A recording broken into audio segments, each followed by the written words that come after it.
Video में आप सभी लोगों का स्वागत है। तो वीडियो के अंदर हम आज बात करेंगे रीट मेंस के इंग्लिश सब्जेक्ट के बारे में कि जो इंग्लिश की एक्सपेक्टेड कट ऑफ है वो कितनी रह सकती है।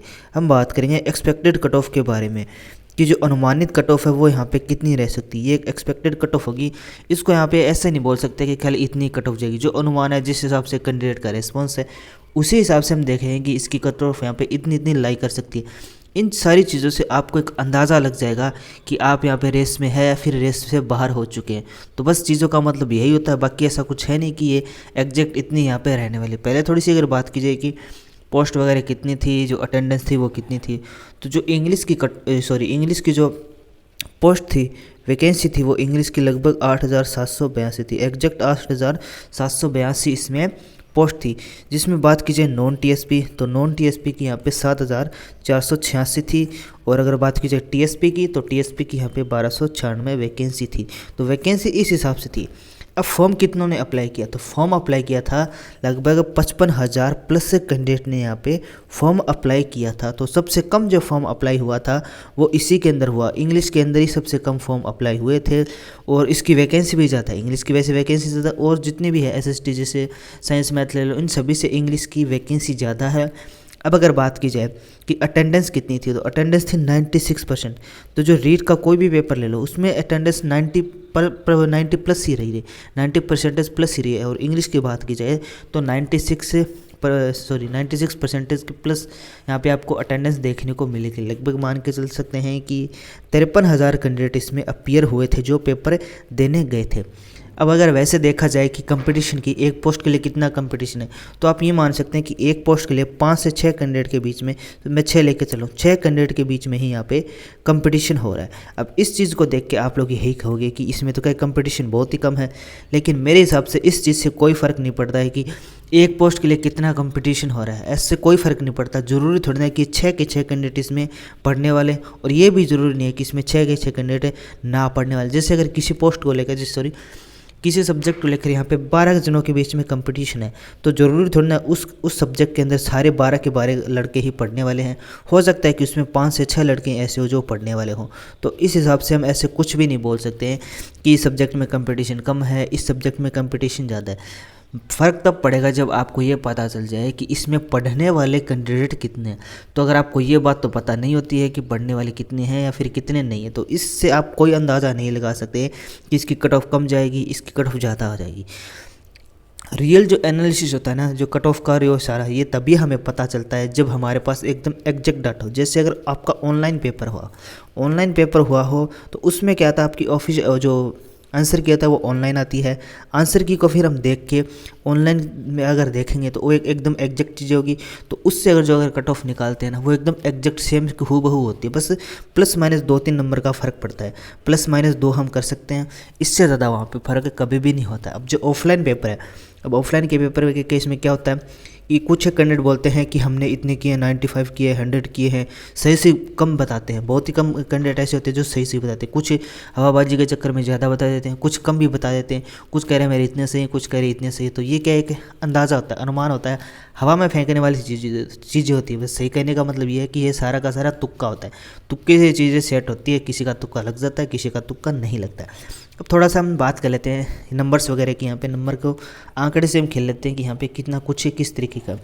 अगर देखा जाए पेपर का लेवल, तो लेवल एकदम मॉडरेट लेवल था, ना तो ज़्यादा हार्ड बोल सकते और ना ही इजी बोल सकते। मॉडरेट लेवल का पेपर था। जिस हिसाब से पेपर आना चाहिए उसी हिसाब से पेपर है। ऐसा भी नहीं है कि ज़्यादा हार्ड है ना इजी था, बस एकदम सही जो बैलेंस था वो बैलेंस यहाँ पे था। तो बैलेंस यहाँ पे पेपर के अंदर होना चाहिए।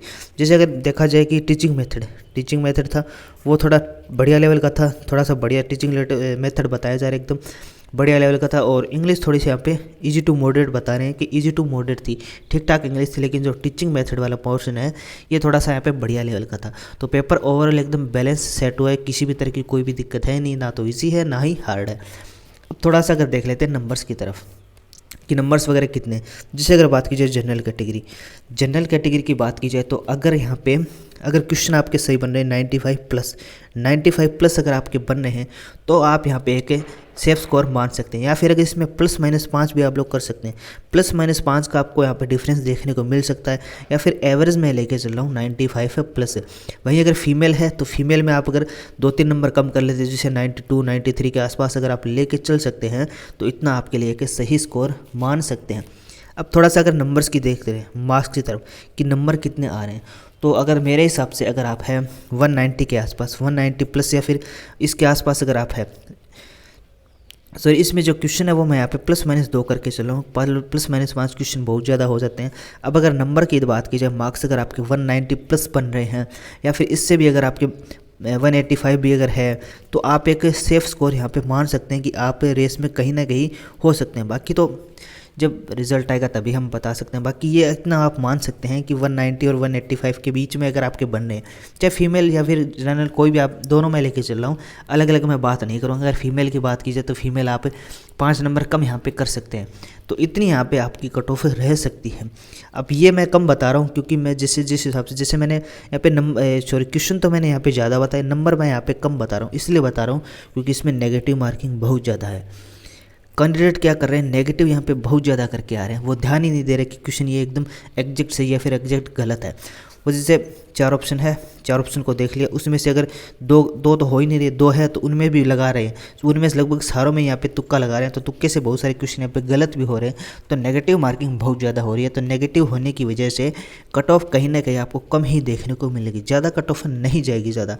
तो थोड़ा सा जनरल का सिनेरियो। बाकी OBC की देखी जाए कि OBC में हम कितना मान के चल सकते हैं, तो अगर OBC है तो आपके अगर 90 प्लस क्वेश्चन बच रहे हैं, 90 प्लस क्वेश्चन आपके अगर बच रहे हैं तो आप सेफ जोन के अंदर। वही फीमेल है तो फीमेल के अगर 88 प्लस के आसपास क्वेश्चन बच रहे हैं तो आप एकदम सेफ जोन के अंदर, आपका यहाँ पे सिलेक्शन का चांस है। थोड़ा सा अगर नंबर्स की तरफ देखा जाए तो नंबर्स अगर मान के चल रहे हैं कि 175 के अगर आसपास है, तो 175 में अगर आपके नंबर बनने इससे अबव पेपर है, नंबर है। अगर नेगेटिव काट के बाद देखा जाए, नेगेटिव काट के अगर 175 प्लस है तो आप यहाँ पे एकदम सेफ जोन के अंदर है, आपको कहीं भी किसी भी तरह की दिक्कत यहाँ पे नहीं रहने वाली है। अब फिर बारी आती है EWS। तो EWS और OBC में आपको कोई ज़्यादा डिफरेंस देखने को नहीं मिलेगा, लगभग सेम रहेगी। या फिर ऐसे भी मान सकते हैं कि EWS की OBC से थोड़ी ज़्यादा ही देखने को मिलेगी। जनरल और OBC के बीच में ही आपको EWS देखने को मिलेगी, क्योंकि अब क्या है, हर दूसरा कैंडिडेट EWS का लेके, जो EWS सर्टिफिकेट है वो अपने पास लेके घूम रहा है। जनरल वाले सारे के सारे कैंडिडेट अब EWS वाला बना के घूम रहे हैं, तो कहीं ना कहीं ये EWS वाली कट ऑफ जनरल को हो यहाँ पे क्रॉस तो नहीं करेगी, इसके पास ही आपको देखने को मिलने वाले हैं। तो इसके हिसाब से ऐसे मान सकते हैं कि जो EWS है, EWS की लगभग 178 प्लस मान सकते हैं, 178 के आसपास हम मान सकते हैं EWS की कट ऑफ। भाई अगर फीमेल है तो फीमेल आप 175 प्लस के आसपास यहाँ पे ले सकते हैं। तो EWS की मेरे हिसाब से इतनी यहाँ पे रहनी चाहिए। तो ये यहाँ पे मार्क्स है यहाँ पे होने चाहिए। फिर आगे अगर देखा जाए, आगे अगर बात की जाए हमारी SC और ST की, SC और ST की बात की जाए, तो अगर SC में अगर आपके 80 प्लस क्वेश्चन है, 80 प्लस क्वेश्चन अगर आपके बच रहे हैं काट पीट के, तो यहाँ पे एक सेफ स्कोर मान सकते हैं। वही अगर ST की है तो ST की यहाँ पे 70 प्लस 75 लेके चलो, मैं 75 प्लस है, इसमें आप -2 +-2 यहाँ पे कर सकते हैं, +-2 यहाँ पे आप लोग कर सकते हैं कि वो 78 भी हो सकता है, 82 भी यहाँ पे जा सकता है। ये एग्जैक्ट यहाँ पे नहीं बता सकते हम, खाली तुक्का लगा सकते हैं। तो यहाँ पे तुक्के की बात हो रही है। अगर नंबर की बात की जाए SC की, तो अगर है कि 160 के प्लस अराउंड 160 प्लस अगर आपके नंबर है तो यहाँ पे SC में आप लोग अपना स्कोर यहाँ पे सेफ है मान सकते हैं। वही अगर बात की जाए ST, तो ST में अगर आपके यहाँ पे है बच रहे हैं कि 155 प्लस है, 155 प्लस अगर या फिर +-5 अगर आप कर लेते हैं, हो सकता है कि 150 प्लस हो सकता है कि 160, इससे ज़्यादा तो मेरे हिसाब से नहीं जाएगी। कहीं ना कहीं आपको कट ऑफ जो है वो जो जितने मैं नंबर बता रहा हूँ उससे कम ही देखने को मिलेगी। मैं जो कट ऑफ बता रहा हूँ वो हाईएस्ट कट ऑफ भरा, हाईएस्ट नंबर बता रहा हूँ, इससे कम ही देखने को मिलेगी, ज़्यादा इससे कट ऑफ आपको नहीं देखने को मिलने वाली है। तो ये तो बात होगी किसकी, ये तो बात होगी TSP की। अब बात कर लेते हैं ये तो बात होगी नॉन TSP की। अब TSP का थोड़ा देख लेते हैं। उससे पहले अगर मैं बात करूँ एक एवरेज की, एवरेज अगर सेफ स्कोर मान के चल रहा हूँ, एवरेज की अगर बात करूँ कि अगर जनरल कैटेगरी है, अगर आपके 90 प्लस अगर आपके बच रहे हैं तो आपका हो सकता है कि यहाँ पे चांस है। अब एग्जैक्ट तो नहीं कह सकता कि आपका 100% श्योर सिलेक्शन, लेकिन अगर 90 प्लस है तो आपका यहाँ पे सिलेक्शन के चांस है। अगर हम एग्जैक्ट की बात करें, जो एग्जैक्ट में तो अगर आपके 95 से लेकर 100 के आसपास अगर जा रहे हैं तो आपका यहाँ पे निश्चित ही श्योर सिलेक्शन है, इससे आपको कोई नहीं रोक सकता। वही अगर ओबीसी है तो ओबीसी में अगर आपके 88, 89 के आसपास अगर है तो आपको यहाँ पे सिलेक्शन से कोई नहीं रोक सकता। और ईडब्ल्यूएस लेके चलूँ मैं, ईडब्ल्यूएस यही मैं लेके चलूँ, जनरल और ओबीसी के बीच में मैं ईडब्ल्यूएस को लेके मान रहा हूँ। तो 88 प्लस के आसपास अगर ईडब्ल्यूएस में है तो आप यहाँ पे हो सकता है कि आप एक सेफ जोन के अंदर, बाकी जो अपनी पॉपुलर कैटेगरी है वो यही है, ओबीसी, ईडब्ल्यूएस और जनरल। बाकी एससी एसटी में हो सकता है कि बहुत ज़्यादा वेरिएशन आपको देखने को मिल सकता है। और जो विधवा और डाइवोर्स है उनकी अगर बात की जाए तो अगर उनके तो लगभग अगर हम कई बार क्या होता है कि 40% भी यहाँ पे कट ऑफ चली जाती है। जो महिलाएं वगैरह जो है डाइवोर्स है, विडो है, तो 40% कट ऑफ भी वो कभी कभार चल जी जाती है। तो ये इनकी कट ऑफ तो कम ही देखने को मिलेगी। आप 40% यहाँ पे मान के चल सकते हैं। अब बारी आती है किसकी, टीएसपी की। तो टीएसपी में क्या है, एक तो हो गया जनरल कैटेगरी, एक हो गया एससी एसटी।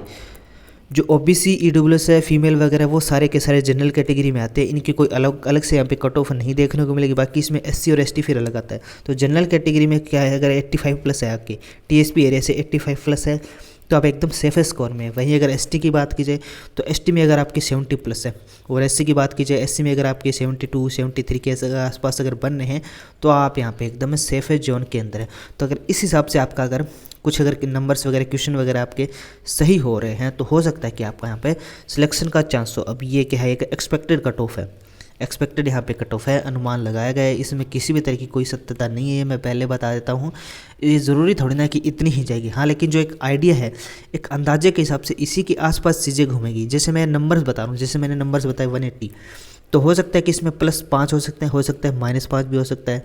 तो इस हिसाब से आपको देखने को मिलेगा कि 180, मैंने जैसे 180 बताई, तो हो सकता है कि रियल में 185 हो सकती है, या फिर 175 भी यहाँ पे रह सकते हैं। इतना अंतर तो आपको देखने को मिलेगा। बाकी ऐसा नहीं होगा कि मैंने बता दी 180 और यहाँ पे कट ऑफ जा रही है 150, इतना फ़र्क आपको देखने को नहीं मिलने वाला है। बस जो मैं बता रहा हूँ उसी के आसपास यहाँ पे चीज़ें रहने वाली हैं। तो ये थी आपके लिए बेसिक सी जानकारी। आई होप कि ये आपको चीज़ें पसंद आ रही हैं। बाकी अगर आपको लग रहा है कि इतनी कट ऑफ यहाँ पे कुछ नहीं रह सकती तो आप कमेंट भी कर सकते, कोई दिक्कत है नहीं। आप अपने अपने हिसाब से जो भी आपकी राय है वो अपने कमेंट सेक्शन में लिख सकते हैं, आप एकदम फ्री हैं। बाकी जिस हिसाब से मुझे रिस्पांस मिला था, कंटेंट जैसे बताया था उसी हिसाब से मैंने यहाँ पे चीज़ें बताई है।